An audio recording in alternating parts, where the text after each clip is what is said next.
I'm revisiting the Prelude in D-flat major of Chopin, Opus 28, number 15. And I start with sculpting the melody and threading a line that is evocative of a human voice or a violin. And I tend to go toward the long notes, sort of as destinations or sub-destinations along the way. I try to keep a supple wrist and relaxed arms so that I could just keep flowing and have a flowing horizontal line. Especially this first section is what I'm talking about when it's opening. It has this little springboard dotted A16 that is to be very seamless and going toward the A flat. So you get this. I let my wrist exaggerated motion, and then I go to there, and then I go to the G flat. Pull that G flat toward me, and then the long note there. Fall down, then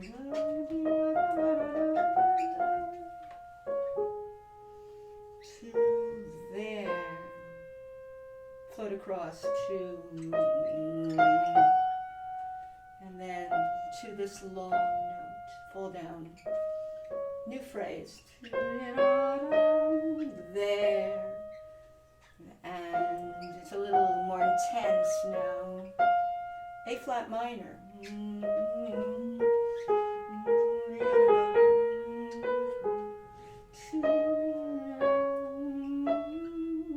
the long note, and then roll around to the F. Answer that.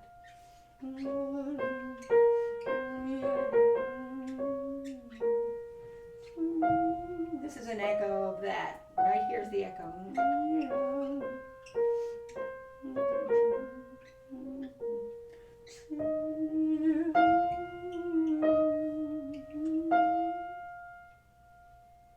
And then we're back home to the same thing. So it's going to come back down. And at the end of this phrase, everything's coming back, except there's a little bit of a, let's see, there's 7 notes here. We have da, da, da, da, da, da, before we had da, da, da, da, da, da, and here it's going to be da, da, da, da, da, da, da, when it comes back. Go toward the long notes. Answer. At least I get an idea of how I'm floating the phrase and where I'm directing the phrases as I go along each phrase. Now what's interesting is there's a middle voice that's going to actually come together with the upper voice. It's going to be a very important kind of duet, really. I'm not talking about the repeated notes. I'm talking about these thirds in the middle, which are going to be, I'm going to isolate them at the beginning. And then here we have this. I'm not using the right fingering for a moment. I'm just showing you the line. Because right at that moment, you're going to have this parallel 6.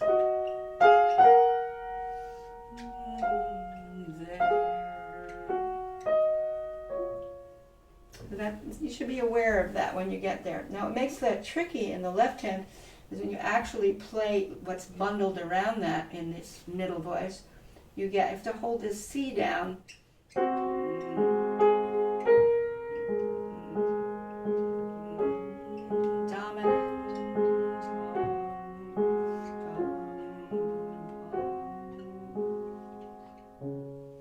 How sensitive that's going to be. You don't want things jumping out over that gorgeous melody, but you do want to have the flow, the kind of traction of the 6th. At the same time, you have to be holding notes down and stretching to 9ths there and everything.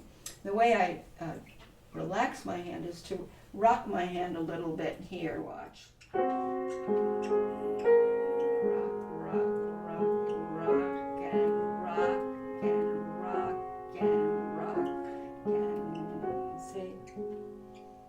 There's a rocking motion. It comes down my arms, and here I don't stop the energy, but by doing that, having a bigger energy through these rocking wrists, they're shallow, I don't get tight. and I don't get locked up. So that's and it helps me control the balance of the voices as well. The first section, you don't want those repeated notes to jump out. And remember, you have that middle voice that's concurrent to the right hand, and it's forming a kind of duet. And so if you play it together very slowly, we're just going to go slowly.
So in this section that comes after the first two phrases, he goes into different keys, which I enumerated.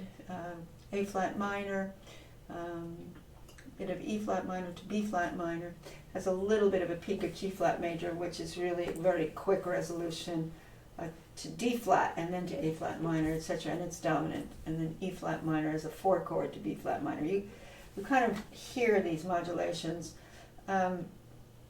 But there are certain places where I group the notes, where I don't want to get the up and down, such as this. Group the notes.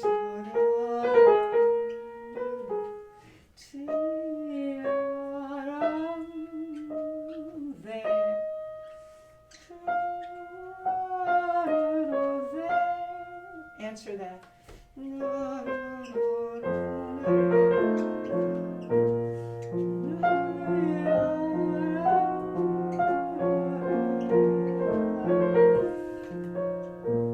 Things like that, where you're grouping the notes and you have some rotations. Rotate to there.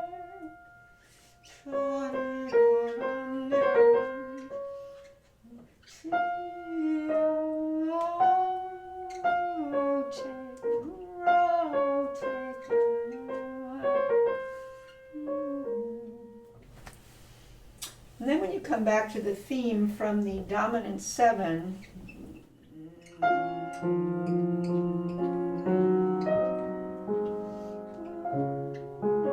very soft.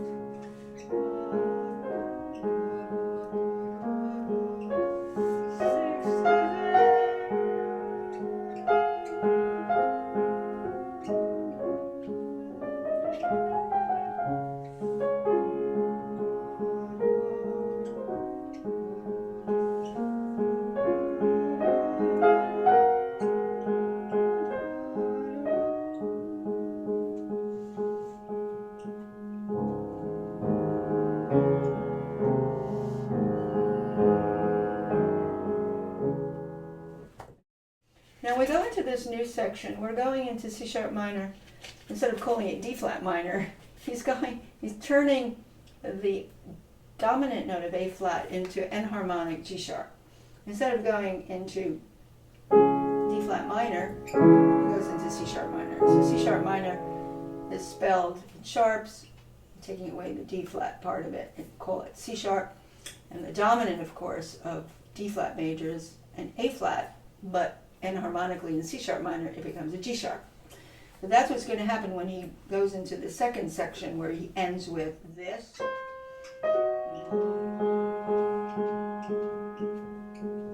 Suddenly we're going into lots of G sharps instead of A flats. And the left hand is in C sharp, and there's a new key signature of C sharp minor. Now I use repeated fingers. I do not do finger switching. And the way not to get tired is to have this shallow, supple wrist.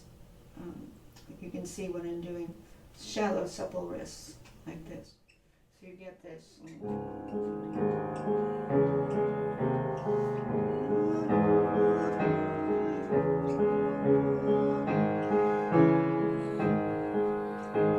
See, this is soft. This is not loud at this point.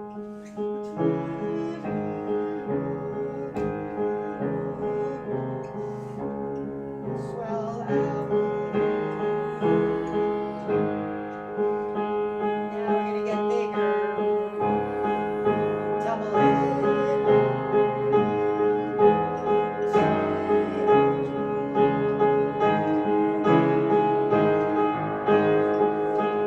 Now this is the climax of this section.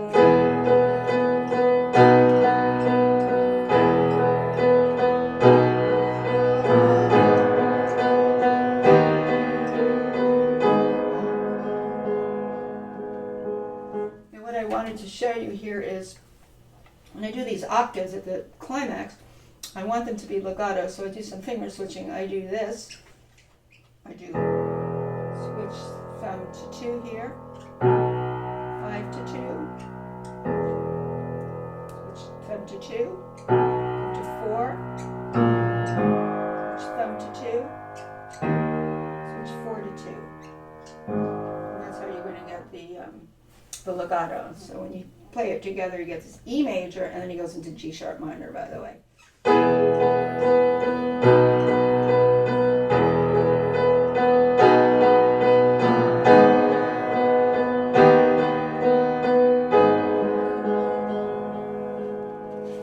It goes back down. Left hand melody. Bring out that line.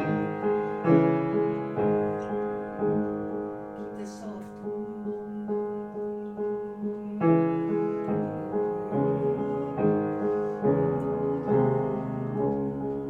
Little swell.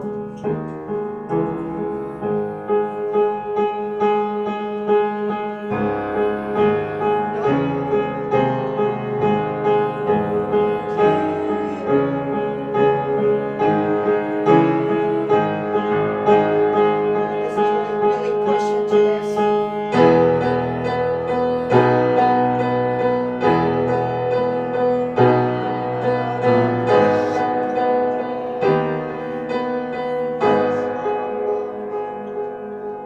Now song. Suspension. Gotta get the D sharp on top.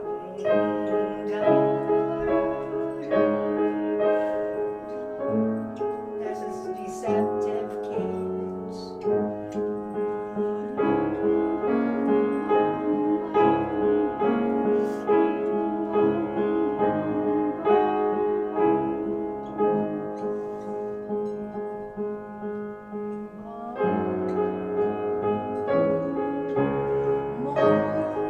little bit more.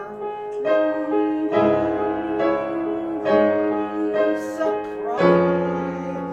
F sharp minor back to C sharp minor.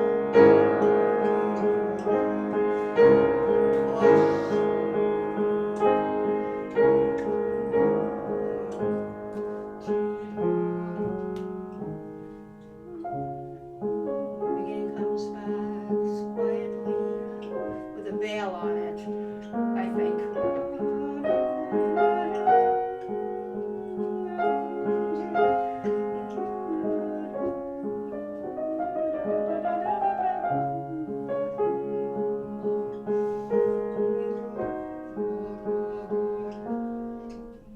It'd be nice if that note came out for me.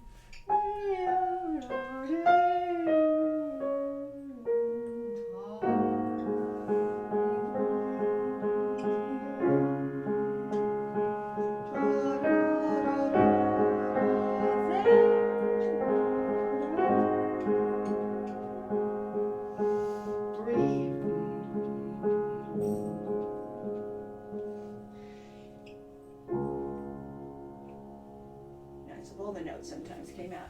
Now, one of the most beautiful things about this second section, before it comes back to the beginning, I mean, is these suspensions that you probably heard, where he did a suspension falling into the tonic and another suspension falling into the dominant. The suspension is the minor second going to the third. Here's a major second now going into the third. Seconds into thirds, seconds into thirds. First he goes into the tonic vis-a-vis the minor second. The second time he goes into the dominant vis-a-vis the seconds. So there you're leaning on that second.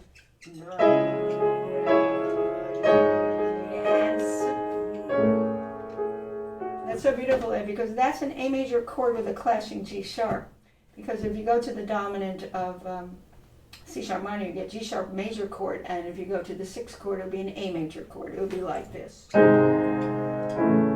Except that he puts a G sharp in there. But still you experience the deceptive cadence because of this. Right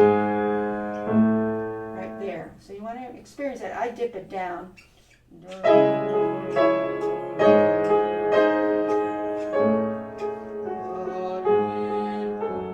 Now let's see what happens if you play it bigger.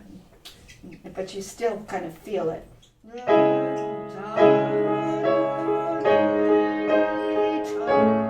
guess you could do it that way as well.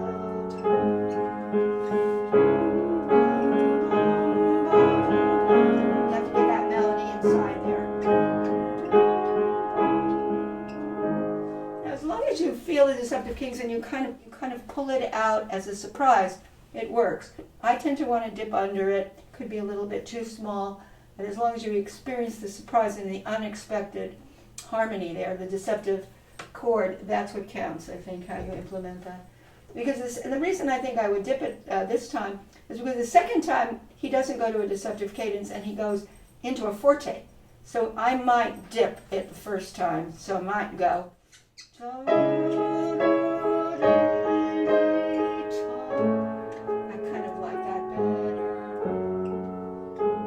Second time he does the same suspensions, but he surprises us with a modulation or a secondary dominant to F sharp minor, and he puts an F there, a forte.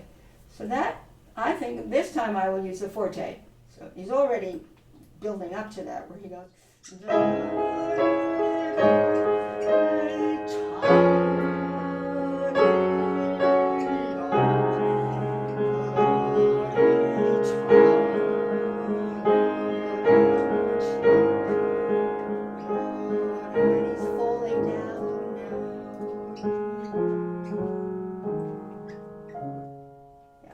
That's why I would opt to do the first time he does the suspensions. And the deceptive cadence, I would do it softly. The second time he tells me, different thing happening, go to the forte. The octaves, when I'm doing them, I'm pushing them this way. When I have the G sharp octaves, as you notice, I'm not doing a right angle fold down. I'm pushing, the pushing. See the pushing? And I get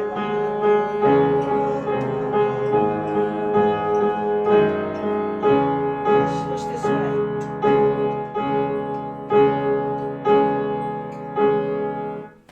Of course, there's rubatos and there's all kinds of tone color changes and nuances that you have to examine. You have to come really down softly sometimes after you do this climax. You know, he has this very big.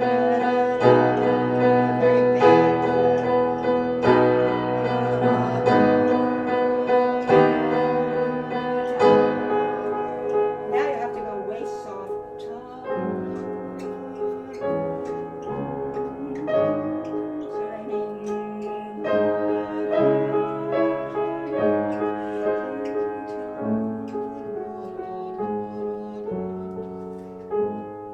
These are the kinds of things you have to be able to come from this big climax and suddenly shift gears and relax and float into a piano. And this is what the challenge of this piece is these mood switches and these nuances and these dynamic shifts and also these big stretches, you know. Anyway, I hope this has been helpful.